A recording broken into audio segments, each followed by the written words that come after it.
Hi అండి, అందరు ఎలా ఉన్నారు? సండే స్పెషల్ మా ఇంట్లో మటన్ కర్రీని ఎలా ప్రిపేర్ చేయాలో చూద్దామా?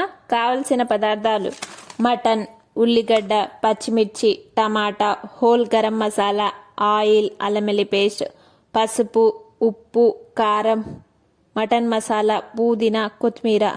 తయారీ విధానం: స్టవ్ ఆన్ చేసి ఒక కడాయి పెట్టుకొని ఆయిల్ పోసి ఆయిల్ హీట్ అయిన తర్వాత అందులో హోల్ గరం మసాలా, ఉల్లిగడ్డ, పచ్చిమిర్చి, పుదీనా, పసుపు, మనం ముందుగా కడిగి పెట్టుకున్న మటన్ని కూడా అందులో యాడ్ చేయాలి. మూత పెట్టి సిమ్లో 10 మినిట్స్ ఉడికించుకోవాలి. తర్వాత అల్లం వెల్లుల్లి పేస్ట్ని యాడ్ చేసి ఒక 5 మినిట్స్ మూత పెట్టి మళ్ళీ ఉడికించుకోవాలి.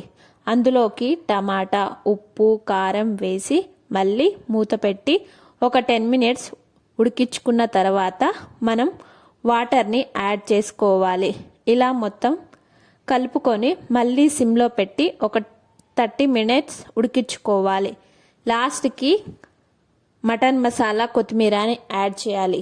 మనకు కావలసిన మటన్ కర్రీ రెడీ. ఇది ఎంతో టేస్టీగా ఉంటుంది. నా ఛానల్ని లైక్, షేర్, కామెంట్ చేయండి.